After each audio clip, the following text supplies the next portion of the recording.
This blade is my gift to you. I killed a Russian soldier with it. It was the first man I ever killed. It was hard, but it has gotten easier. We'll kill every heathen who come to humiliate us on our own land. Really?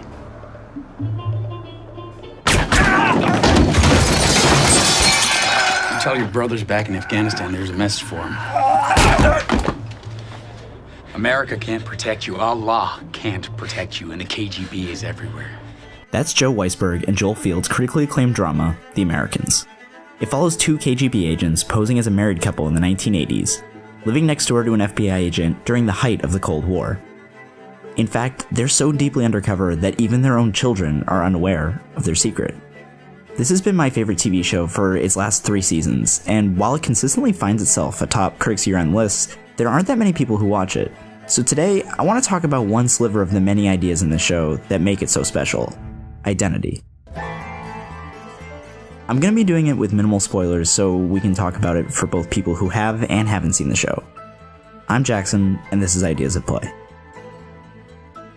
From its opening credits, we can tell that identity is going to be a big part of The Americans. Soviet and American imagery are intercut with each other, and the faces of our main characters, Philip and Elizabeth Jennings, are spliced into traditional American settings. That's not just to show us that Philip and Elizabeth are undercover, but also to hint at a larger idea of institutional identity. Institutions like religion, nationality, or even the brands that we buy carry with them their own beliefs and ideologies. And we exist at unique intersections of the institutions that we subscribe to. These sort of Venn diagrams create a representation of who we are, of our identity. And that's what makes the Cold War the perfect setting to explore this idea of how institutions can impact personal identity. The Cold War was a battle of two stark ideologies, capitalism and communism, so much so that as it stretched on for decades, each country began to define themselves just as much by being not Soviet or not American as they might the other way around. This is war.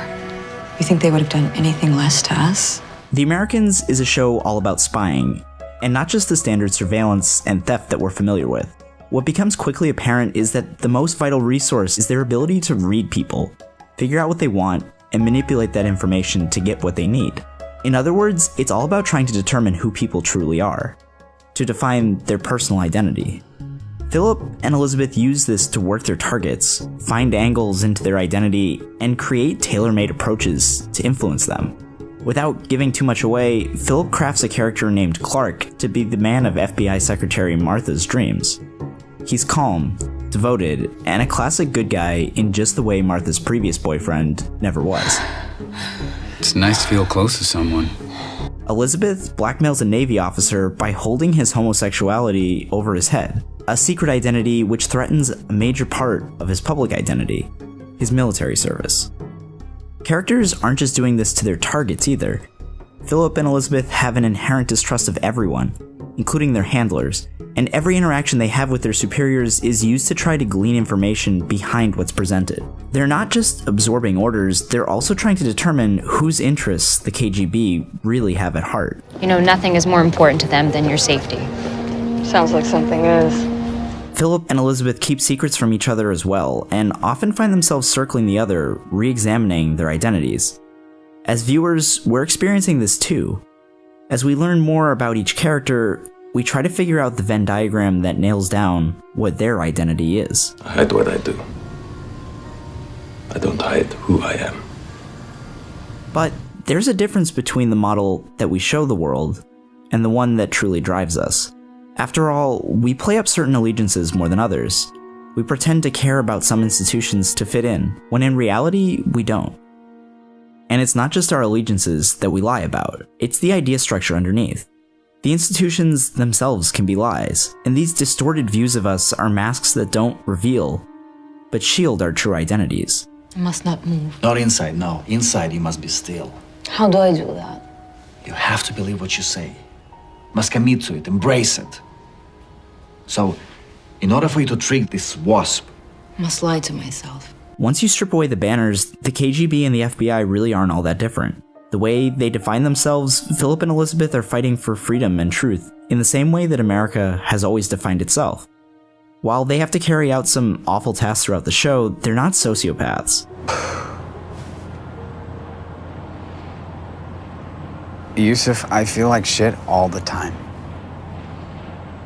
Ultimately, the reason they carry them out is because they believe in their cause.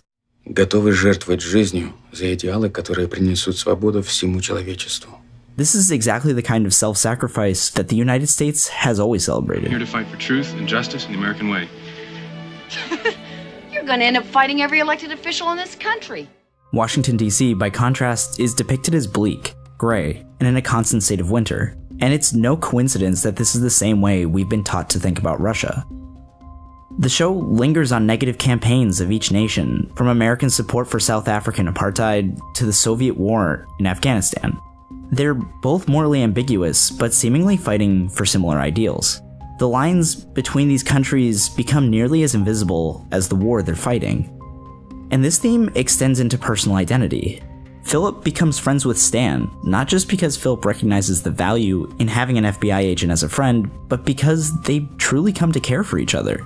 Elizabeth, for all her hatred of capitalism, cares deeply for her very American children. And nationality isn't the only institution under the microscope either. The Americans takes a hard look at the institution of marriage and deconstructs it. While it seems like it should be easy to identify Philip and Elizabeth as husband and wife, and try to figure out their identities from there, it's not that simple. Their marriage was arranged in the Soviet Union, and they were brought to the US together as a couple to make their cover more believable. When we got here, I was 22 years old. I was living in a strange house in a strange country with a strange man. It's a definite stretch to say that they're in love, but it's also a definite stretch to say that they're not. They're the only people in the world that can even approach understanding each other after having shared so much of their incredibly secret lives.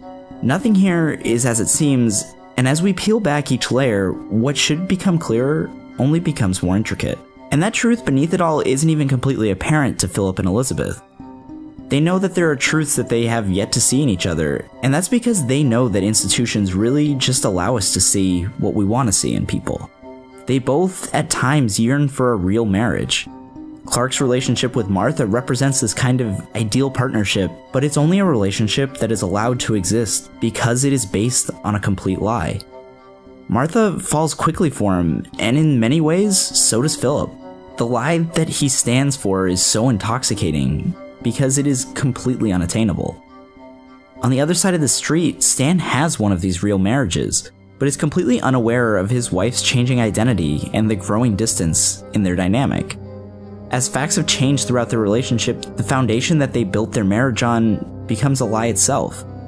Meanwhile, Stan yearns for the same spy excitement that the Jennings experience, without ever understanding what that might actually entail. I'd forgotten the heart-stopping thrills. Plus, we got the vending machines. I mean, how are we gonna live like this? We'll get used to it. Like we got used to everything else. The dynamic between these two marriages, lies in their own way, is driven home visually by the fact that their houses are identical, which adds another layer of identity, that of suburban America. The Americans isn't deconstructing these institutions purely to make social statements. Instead, it's really a commentary on our own personal identities. They're intricate intersections of beliefs that read like a labyrinth of false walls and hallways. We're complicated creatures, and the joy of this show is in watching characters just as complicated as us and try to learn who they really are. As I mentioned in a previous video, TV is a character's medium. The focus has always been on characters and their relationships, but The Americans is taking it a step further. By studying the very structure of what makes up a character's identity, it's looking into the mechanisms that form and change us. While it's easy to say that we're products of our environment or our upbringing, The Americans is showing us how many moving pieces there are in that idea, and asking if that's all we truly are. Thank you so much for watching. Please like, subscribe, and share this video. Almost definitely I'm gonna do a deep dive of the Americans in the future, but in the meantime I just wanted to make sure that people knew about it. The story, characters, and themes are so intricate that it's really hard to get too into it without spoilers, but I hope you still like the video. I also want to give a huge shout out to everyone who's been supporting the channel. It just passed the 500 subscriber mark, and I'm excited to keep going and see where it goes. Thanks again.